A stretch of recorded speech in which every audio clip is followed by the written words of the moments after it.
നമസ്കാരം. എന്തൊരു ദേശസ്നേഹത്തിന്റെ കരച്ചിലാണല്ലേ നമുക്ക് ചുറ്റും കേൾക്കുന്നത്. ട്രംപ് നമ്മളെ അപമാനിച്ചേ, മോദി നട്ടല്ലൂരി പണയം വെച്ചേ, അങ്ങനെ പല പല രീതിയിലുള്ള കരച്ചിലുകളാണ് നാം കേൾക്കുന്നത്. ഈ ദേശസ്നേഹത്തിന്റെ കരച്ചിൽ നാം മുമ്പെപ്പോഴെങ്കിലും കേട്ടിട്ടുണ്ടോ? അഭിനന്ദൻ വർദ്ധമാനെ പാകിസ്ഥാനിൽ നിന്ന് രക്ഷിച്ചു കൊണ്ടുവന്നപ്പോഴോ, സർജിക്കൽ സ്ട്രൈക്ക് നടത്തിയപ്പോഴോ, ഉക്രൈനിൽ നിന്ന് നമ്മുടെ പൗരന്മാരെ മാത്രമല്ല പാകിസ്ഥാൻ പൗരന്മാരെ കൂടി രക്ഷിച്ചു കൊണ്ടുവന്നപ്പോഴോ ഒരു നല്ല വാക്കോ, ഈ ദേശസ്നേഹത്തിന്റെ ഒരു നല്ല വാക്ക് നമ്മൾ കേട്ടിരുന്നു? ഇപ്പോൾ എന്തുകൊണ്ടാണ് ഈ ദേശസ്നേഹത്തിന്റെ കരച്ചിൽ? ഇപ്പോൾ ഈ അനധികൃത കുടിയേറ്റക്കാരെയാണ് ട്രംപ് ഇങ്ങോട്ട് പറഞ്ഞു വെച്ചിരിക്കുന്നത്, അതും അമേരിക്കയുടെ ചെലവിൽ. നമ്മുടെ പൗരന്മാരെ നമ്മൾ ഏറ്റെടുക്കേണ്ടത് നമ്മുടെ ബാധ്യതയല്ലേ? ഭാരതത്തെ നാണം കെടുത്തിയത് ഈ അനധികൃതമായി നുഴഞ്ഞു കയറിയ പൗരന്മാരല്ലേ, ട്രംപ് അല്ലല്ലോ. ട്രംപ് ഇങ്ങോട്ട് പറഞ്ഞയച്ചു, നാം സ്വീകരിക്കുന്നു നിശബ്ദമായി. അത് നാം ചെയ്തേ പറ്റുള്ളൂ. നാളെ ഇതേ കാര്യങ്ങൾ മോദി ചെയ്യേണ്ടി വരും. കാരണം അത്രയേറെ കുടിയേറ്റക്കാർ ഭാരതത്തിലുണ്ട്. അപ്പോൾ മനുഷ്യാവകാശത്തിന്റെ കാര്യങ്ങൾ പറഞ്ഞ് അതിനെ തടയാൻ വേണ്ടിയിട്ടാണ് ഇപ്പോഴേ കരച്ചിൽ തുടങ്ങി വെച്ചിരിക്കുന്നത് ഈ ടുക്കട.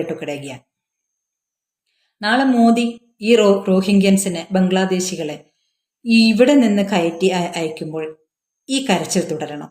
കോടിക്കണക്കിനുണ്ട് ഈ നുഴഞ്ഞ കയറ്റക്കാർ. നമ്മുടെ വിഭവങ്ങൾ പങ്കിട്ടുകൊണ്ട് പെറ്റുപെരുകാൻ ഈ കുടിയേറ്റക്കാരെ നാം എന്തിനു സമ്മതിക്കണം? നാം എന്തിനു സഹിക്കണം? ഒന്ന് ചിന്തിച്ചു നോക്കൂ. വിഭജന കാലത്ത് തന്നെ ശതമാനക്കണക്ക് പറഞ്ഞുകൊണ്ട് ഈ ഭാരതത്തിന്റെ മണ്ണ് വിഭജിച്ച് വാങ്ങിക്കൊണ്ടാണ് പിന്നീട് പാകിസ്ഥാൻ ഉണ്ടായത്. അന്ന് ഹിന്ദുക്കൾക്ക് സുഖമായി ജീവിക്കാൻ വേണ്ടിയിട്ട് വീണ്ടും 5 or 6 ജില്ലകൾ കൊടുത്തിട്ടുണ്ട്. എന്നിട്ടും ഇന്നും ഹിന്ദുക്കൾ പീഡനം അനുഭവിച്ചു കൊണ്ടിരിക്കുന്നു.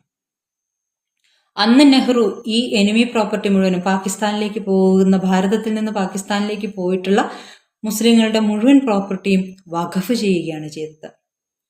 ഇവിടെ അവശേഷിച്ചിട്ടുള്ള മുസ്ലിങ്ങൾക്ക് നല്ലത് വരാൻ വേണ്ടിയിട്ട് അവർക്ക് വേണ്ടി വഖഫ് ചെയ്തിട്ടു. അന്നൊന്നും ഭാരതത്തിലെ ഹിന്ദുക്കൾക്ക് ഈ വക കാര്യങ്ങളെ പറ്റിയൊന്നും ഒരു ബോധമില്ല. ഗാന്ധിയും നെഹ്റുവും എന്തു പറയുന്നു അതേപോലെ.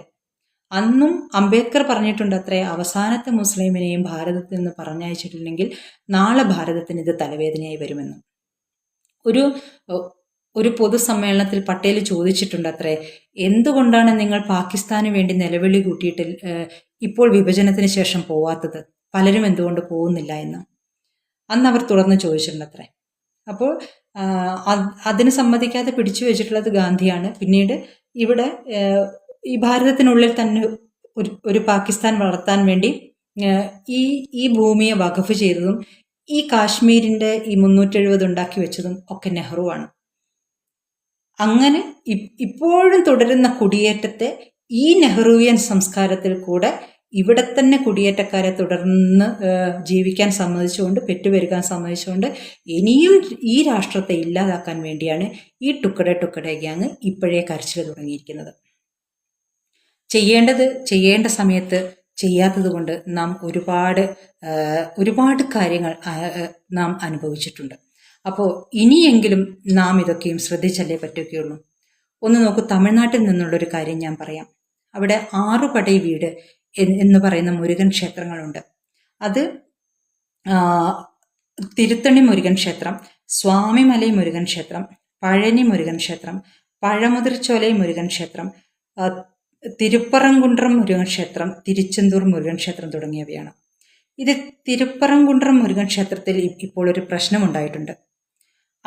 അവിടെ ഈ തിരുപ്പറംകുണ്ട്രം മുരുകൻ ക്ഷേത്രത്തിന്റെ മലയിൽ തന്നെ ഒരു ദർഗയുണ്ടായിരുന്നു. വളരെ ചെറിയൊരു ദർഗ എന്ന് പറഞ്ഞാൽ ശവകുടീരം, ദിവ്യന്റെയോ മറ്റോ ഒരു ശവകുടീരം. അങ്ങനെ ആ വളരെ ചെറിയ ദർഗ ഇപ്പോൾ വളർന്ന് വലിയൊരു മസ്ജിദായിട്ടുണ്ട്. അതിൻ്റെ ഇപ്പോഴും പണി തുടർന്നുകൊണ്ടിരിക്കുന്ന വലിയൊരു മസ്ജിദാണത്രേ. അങ്ങനെ അന്ന് ആ ദർഗ അവിടെ വെക്കുമ്പോൾ ആരും വിചാരിച്ചിട്ടില്ല നാളെ ഇതൊരു പ്രശ്നമായി വരുമെന്ന്. അങ്ങനെ എന്ത് സംഭവിച്ചു എന്ന് വെച്ചാൽ, ഇപ്പോൾ ഈ മസ്ജിദിലേക്ക് ഒരു മുസ്ലിം മതവിശ്വാസി, പിന്നെ അദ്ദേഹത്തിൻ്റെ കുടുംബവും കുറേ മൃഗങ്ങളെ, ആട്, കോഴി തുടങ്ങിയവ കൊണ്ട് അങ്ങോട്ടേക്ക് പോകാൻ പുറപ്പെട്ടപ്പോൾ എന്താണെന്ന് പോലീസുകാർ ചോദിച്ചു അത്രേ. അപ്പോൾ ബലി കൊടുക്കാനാണ് എന്ന് പറഞ്ഞു. അപ്പോൾ തിരുപ്പറങ്കുന്നം ക്ഷേത്രമാണ് ഇത്. ഇത് മുരുകക്ഷേത്രത്തിൻ്റെ പരിസരമാണ്. ഇവിടെ ബലി പറ്റില്ല, നോൺ വെജ് പറ്റില്ല എന്നുള്ളതൊക്കെ പോലീസ് പറഞ്ഞപ്പോൾ പിന്നെ അവിടെ പ്രശ്നമായി, ആൾക്കാർ കൂടി. പിന്നീട് SDPIൻ്റെ ആൾക്കാർ വന്നു, പ്രകടനമായി. അങ്ങനെ മൊത്തത്തിൽ പ്രശ്നമായി എന്നാണ് പറയുന്നത്. ഒന്ന് ചിന്തിക്കണം, ചെറിയൊരു ദർഗ വെക്കാൻ അന്ന് അനുവദിച്ചതാണ് ഈ പ്രശ്നങ്ങൾക്കൊക്കെയും കാരണം.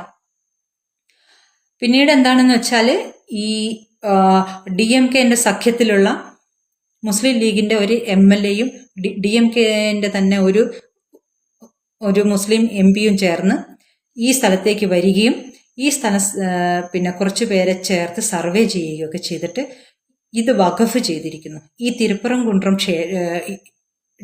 ക്ഷേത്രം നിലനിൽക്കുന്ന സ്ഥലം വഖഫ് ചെയ്തിരിക്കുന്നു എന്ന് പ്രസ്താവിച്ചു അത്രേ. അങ്ങനെ എന്തായി, തമിഴ്നാട്ടിലെ ഹിന്ദുക്കൾ മുഴുവനും ഇളകി. അവർ മുരുക വിശ്വാസികളാണ്. കേരളത്തിലെ ഹിന്ദുക്കളെ പോലെയല്ല. അവരുടെ മുരുകനെ തൊട്ടാൽ സഹിക്കില്ല. അങ്ങനെ ആ ഹിന്ദു വിശ്വാസികൾ ഇളകി എല്ലാവരും മധുരയിൽ ഒന്നിച്ചുകൂടി വലിയ പ്രശ്നമുണ്ടായി. സ്റ്റാലിൻ എന്തായാലും നന്നായി ഭയന്നു. ഒന്ന് DMK ഒന്ന് വിറച്ചു. അങ്ങനെ ഈ തമിഴ്നാട്ടിലെ ഹിന്ദുക്കൾ അവരെ ഒരു പാഠം പഠിപ്പിച്ച് തൽക്കാലം വഖഫ് ചെയ്യലൊക്കെ നിർത്തിവെച്ചിട്ടുണ്ട്.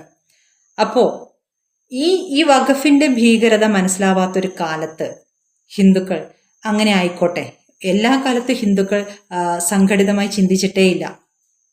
ഇനിയും ഐക്യത്തോടെ ചിന്തിച്ചിട്ടില്ലെങ്കിൽ, ഇനിയും വരാൻ പോകുന്ന ഈ സംസ്കാരത്തിന് വരാൻ പോകുന്ന അപകടങ്ങളെ മുൻകൂട്ടി കണ്ട് പ്രവർത്തിച്ചില്ലെങ്കിൽ നമുക്ക് എന്ത് സംഭവിക്കുമെന്ന് നാം ചിന്തിക്കണം. ഈ ലിബറലുകൾ പല രാജ്യങ്ങളിലും അത് നാം ശ്രദ്ധിച്ചാൽ മനസ്സിലാവും. ബ്രിട്ടൻ, ലെബനൻ, സിറിയ ഒക്കെയും അഭയാർത്ഥികളെ, കുടിയേറ്റക്കാരെ സ്വീകരിച്ച് ആ രാജ്യങ്ങളുടെ തനത് സംസ്കാരം ഇല്ലാതായി ഇപ്പോൾ കുടിയേറ്റക്കാരുടെ ഭരണത്തിന് കീഴിലേക്ക് പോയി കഴിഞ്ഞിരിക്കുന്നു. അപ്പോൾ അഭയാർത്ഥി എന്ന പേരിൽ അല്ലെങ്കിൽ കുടിയേറ്റം എന്ന പേരിൽ കയറിക്കൂടി പെരുകി ആ രാജ്യം പിടിച്ചടക്കുക, തനത് സംസ്കാരം ഇല്ലാതാക്കുക എന്ന സംസ്കാരമുള്ള അല്ലെങ്കിൽ സംഘടിത ശക്തിയുള്ള ഒരു ജനതയെ എന്തുകൊണ്ടും നാം ഭയക്കേണ്ടതല്ലേ? നമ്മുടെ ജനാധിപത്യത്തെ നിലനിർത്തണമെങ്കിൽ നാം ഇതിനെ പല്ലും നഖവും ഉപയോഗിച്ച് എതിർക്കേണ്ടതല്ലേ? നാം ചിന്തിക്കണം, ഐക്യത്തോടു കൂടി നിൽക്കണം. ഇല്ലെങ്കിൽ നാളെ ഓരോ പ്രശ്നങ്ങളും ഇപ്പോൾ ദർഗയുടെ പറഞ്ഞ പോലെ ഒരു ചെറിയ ദർഗ വികസിച്ച് മസ്ജിദായി ഇപ്പോൾ വഖഫിൻ്റെ സ്വത്താണെന്ന് പറയുന്നത് പോലെ നാളെ ഓരോ അഭയാർത്ഥിയും നമ്മുടെ മുമ്പിൽ നട്ടലോടുകൂടി തലയുയർത്തി നിന്ന് നമ്മുടെ പൗരത്വത്തെ ചോദ്യം ചെയ്യുന്ന അവസ്ഥ വരും. ചിന്തിക്കണം, നാം ഐക്യത്തോടെ ചിന്തിക്കണം.